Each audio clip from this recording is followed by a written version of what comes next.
नमस्कार दोस्तों, text book super IAS में आप सभी का बहुत बहुत स्वागत है। आज के इस सेशन में हम वियतनाम के बारे में बात करेंगे। वो इसलिए क्योंकि इंटरनेशनल मॉनेटरी फंड ने अपने एक रिपोर्ट में ये कहा है कि एशिया पैसिफिक रीजन का आने वाले दिनों में अगर इंजन ऑफ इकोनॉमिक ग्रोथ कौन होगा तो वियतनाम होगा, चाइना नहीं होगा। राइट, सो बेसिकली ये कहा गया है कि Asia's economic leader would be Vietnam as China's growth decelerates. तो आईएमएफ मतलब इंटरनेशनल मॉनेटरी फंड के का एक रिपोर्ट आता है जिसका नाम है वर्ल्ड इकोनॉमिक आउटलुक। तो वर्ल्ड इकोनॉमिक आउटलुक एक रिपोर्ट है। उस रिपोर्ट में आईएमएफ ने एशिया पैसिफिक रीजन के जो इकोनॉमीज हैं उनके ग्रोथ प्रोजेक्शंस को स्टडी किया। उन्होंने ये कहा कि 2022 के जो ग्रोथ फोरकास्ट होगा for the Asian Pacific region वो ओवरऑल डिक्लाइन होगा। मतलब ओवरऑल अगर मैं सारे इकोनॉमीज की बात करूं in the Asia Pacific region, they would face a decline और the economies there would not grow at a much faster rate. इसलिए अगर आप देखोगे कि even India and China have been projected to decelerate, मतलब उनका इकोनॉमिक ग्रोथ इतना fast नहीं होगा। But out of all the economies of the Asia Pacific region, the IMF in its report says that Vietnam is a nation which would face an upward positive growth rate. Okay, now this is the reason why they are saying that Vietnam is all set to become the next engine of economic growth in the Asia Pacific region. Okay, now again the news is that IMF in its report world economic outlook, अब ये exam point of view से world economic outlook की report बहुत ज़्यादा important है क्योंकि UPSC अपने prelims exam में रिपोर्ट्स के बारे में आए दिन सवाल पूछती है। तो IMF ने world economic outlook report release किया और उन्होंने कहा कि उन्होंने प्रोजेक्ट किया है कि जो वियतनाम है वो आने वाले दिनों में एशिया पैसिफिक रीजन में इंजन ऑफ इकोनॉमिक ग्रोथ होगा। Okay, now why has it said so? Now IMF has compared the two economies, China and Vietnam. Okay, so here you have China, here you have Vietnam. जो blue colour के column है, those are your growth projections of IMF जो उन्होंने अप्रैल 2022 में दिए थे, और जो ऑरेंज कलर के कॉलम्स है वो IMF के ग्रोथ प्रोजेक्शंस है वो जो उन्होंने अभी अगस्त 2022 के लिए दिए हैं। तो if I compare for China, तो China's growth projection in April 2022 was 5%. But it has now projected to decelerate to 2.8%. और अगर वही मैं वियतनाम की बात करूं तो अप्रैल में Vietnam was projected to grow at 5.3%, पर आईएमएफ ने अब वियतनाम का ग्रोथ रेट को अपवर्ड प्रोजेक्ट करते हुए उनको कहा है कि वो आने वाले दिनों में 7.2% की ग्रोथ रेट से बढ़ेंगे। Now this is a very very important news from the point of view of Vietnam. Okay, now why is Vietnam expected to grow at such faster rate? Vietnam इतने फास्ट रेट पे क्यों grow हो रहा है? तो ये जानने के लिए थोड़ा सा हम 3-4 साल पीछे जाएंगे और जान के लेंगे कि 3-4 साल पहले से क्या हो रहा है। सो कोविड-19 आने से पहले आप सबको पता होगा कि there was a trade war between US and China. Right, USA और चाइना के बीच में एक ट्रेड वॉर चल रहा था। अब इस यूएस चाइना ट्रेड वॉर के दरमियान क्या हुआ कि जो नेशन है यूएस एंड चाइना, उन्होंने एक दूसरे के ऊपर टैक्स रेट्स या रेट्स बढ़ाना शुरू कर दिया। Right, so therefore the industries और the manufacturing industries which had their hub in China, जिनका बेस चाइना में था, they were affected by this particular trade war, and therefore from that point of time only they wanted to shift to a manufacturing base जहां पर ऐसे type के trade Wars ना हो, क्योंकि जब भी कोई ट्रेड वॉर होता है तब manufacturing industries are the industries which will face a loss. Okay, that was point number 1. Point number 2 is trade war के बाद ही तुरंत कोविड-19 की शुरुआत हुई। अब कोविड-19 की शुरुआत के बाद वी ऑल नो कि the world said that China is responsible for the spread of कोविड-19, और इसके लिए यूएसए के इनिशिएटिव से चाइना को ग्लोबल सप्लाई चेन से अलग करने की कोशिश की गई। अब क्योंकि सारे इकोनॉमीज जो है वो चाइना को साइडलाइन करने की कोशिश कर रहे हैं at with the leadership of USA, इसके लिए जो इंडस्ट्री मैन्युफैक्चरिंग बेस यूएसए में था वहां के इंडस्ट्रीज को लगा कि now again we need to shift to a neutral base because China को ग्लोबल सप्लाई चेन से बाहर रखने की बातें चल रही है। Right, so that was the second reason. Now Therefore industries they wanted to shift their manufacturing base from China. इसके अलावा चाइना में जो लेबर कॉस्ट है, ओके, चाइना में जो लेबर कॉस्ट है वो लेबर कॉस्ट भी बढ़ता जा रहा है. देयरफॉर वापस मैन्युफैक्चरिंग इंडस्ट्रीज को अपने प्रॉफिट के बारे में जब अगर वो सोचते हैं तो they want to go to a nation जहां पे लेबर कॉस्ट कम हो.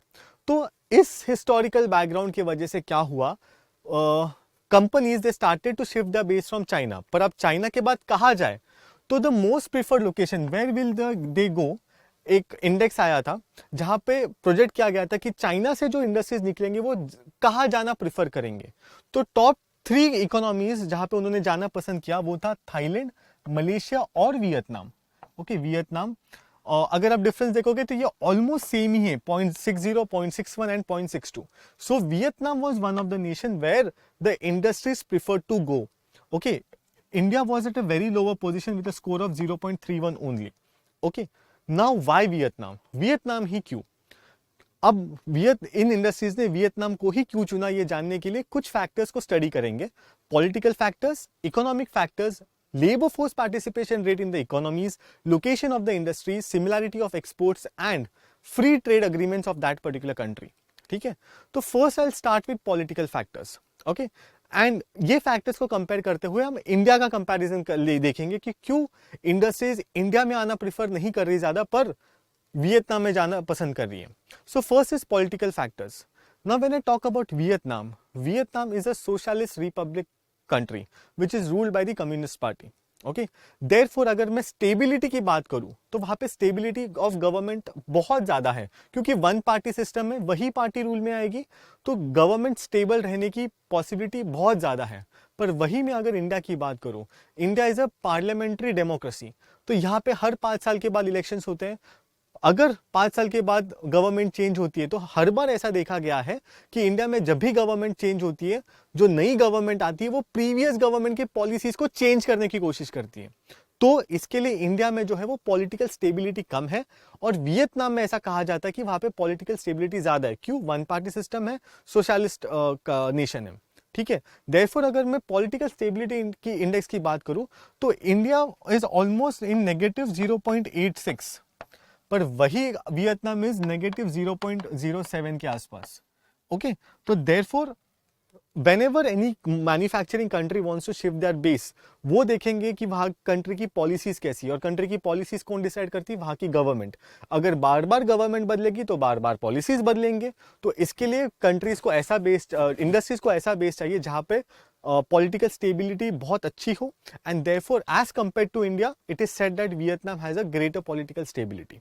Now if I come to the economic factors, तो इकोनॉमिक फैक्टर्स में किसी भी इकोनॉमी को कौन से मूल्यों के ऊपर I will rate it, on which factors will I rate a particular economy. First is वो पर्टिकुलर इकोनॉमी में अनएम्प्लॉयमेंट रेट कितना है, वो पर्टिकुलर इकोनॉमी में इन्फ्लेशन रेट कितना है. Okay, so if I talk about unemployment, in blue is Vietnam, in orange is India. Now if I talk about unemployment, so in Vietnam the unemployment is close to 2.3% given today, but when I talk about India, unemployment has gone up to 8.5% high.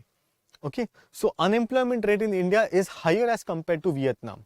Apart from that, अगर मैं inflation महंगाई की बात करूं तो Vietnam में inflation is just close to 4%, 3.8, but when I talk about India, the inflation rate has reached to 7%.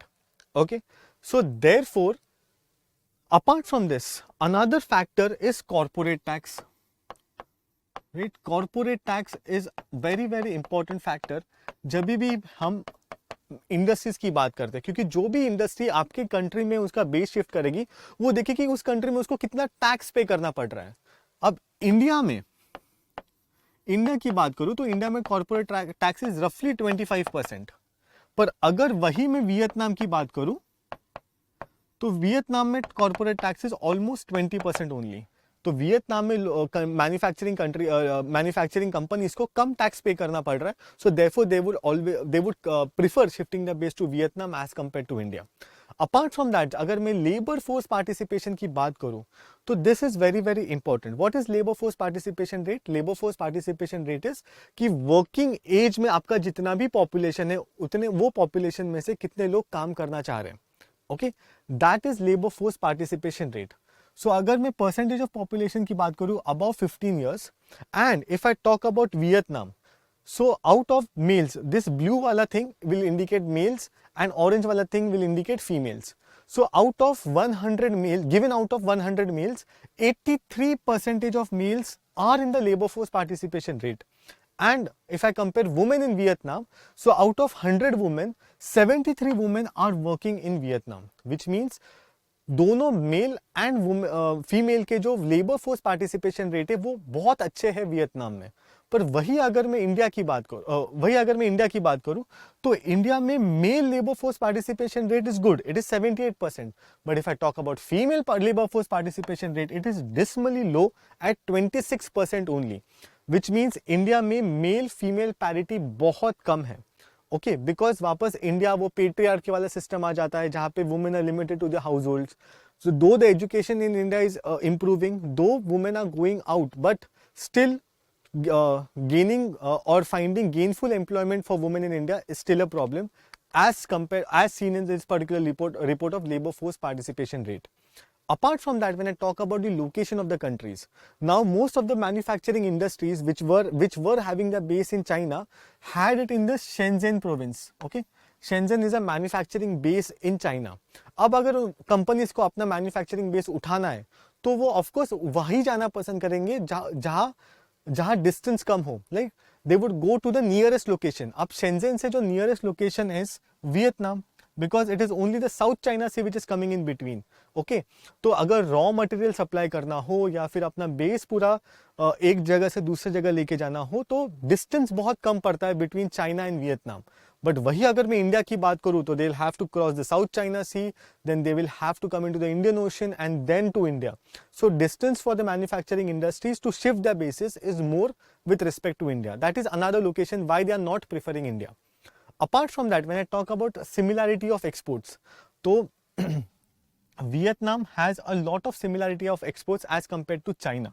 क्योंकि जो कंपनीज चाइना से अपना बेस उठाकर वियतनाम में आएंगे, सो दे वांट कि वियतनाम भी ऐसे ही आइटम्स या ऐसे ही प्रोडक्ट्स को एक्सपोर्ट कर रही हो जो चाइना कर रही थी. So if the export list is same, then it would be favorable for the manufacturing industries to go there.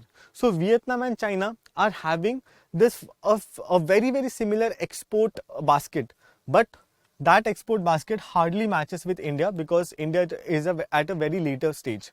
ठीक है, so similarity of exports is also greater with China of Vietnam is greater with China as compared to India. Apart from that, if I talk about free trade agreements, okay, so Vietnam has got free trade agreements with almost all the Southeast Asian countries like China, Japan, etc. Okay, apart from that, if I talk about European Union as a whole, तो Vietnam के पास Vietnam का EU के साथ भी बहुत अच्छा एक free trade agreement है. ओके, बट वहीं पे अगर इंडिया की बात करूं तो इंडिया आज तक यूरोपियन यूनियन के साथ एक फ्री ट्रेड अग्रीमेंट नहीं बना पाया.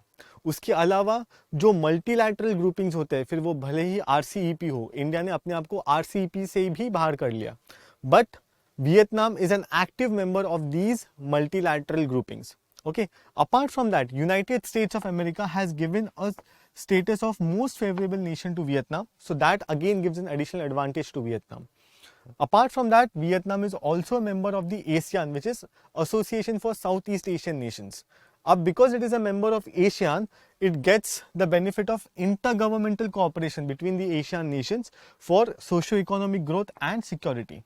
So these are all the reasons why Vietnam is expected or projected to become the engine of economic growth in the Southeast Asian nations.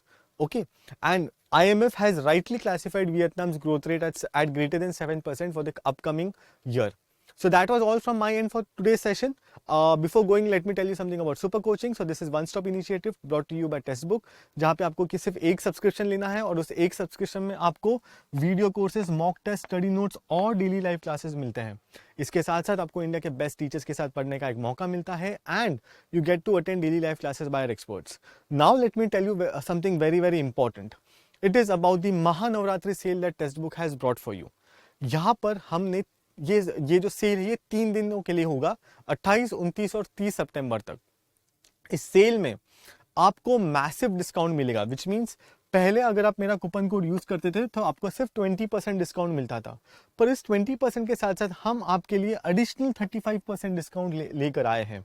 Okay, which means पहला जो subscription आपको 35,999 rupees को मिलता था, वो अभी 18,719 रुपए में ही मिलेगा। पूरे भारत में इतने कम कॉस्ट पे यूपीएससी सीएससी की कोचिंग कहीं नहीं मिलती है। Okay, textbook has its aim of making education affordable, और वही एम को अचीव करने के लिए हम ये सेल लेकर आए, जिसमें हम पूरे इंडिया में सबसे कम प्राइस पे आपको आपके लिए यूपीएससी सिविल सर्विसेज की कोचिंग लेकर आए हैं। ओके, अपार्ट फ्रॉम दैट हर लकी विनर हर घंटे को एक स्मार्टफोन जीत सकता है, और इन 3 दिनों में एक लकी विनर को एक कार भी मिलेगी, which is Maruti Suzuki espresso car. Okay, so waste no time. What you have to do, you have to use my coupon code. What is my coupon code? It is my name, Akash, AAKASH. आपको मेरा coupon code use करना है आकाश, और आपको मिलेगा massive discount, almost 50% तक। आप में मतलब सिर्फ 18,000 रुपए में आपको आपका कोचिंग मिल जाएगा। Okay, so waste no time, go and subscribe today. चलो, thank you so much. If you have liked the content, please hit the like button, subscribe to our channel and press the bell icon so you never miss an update from our end. Thank you.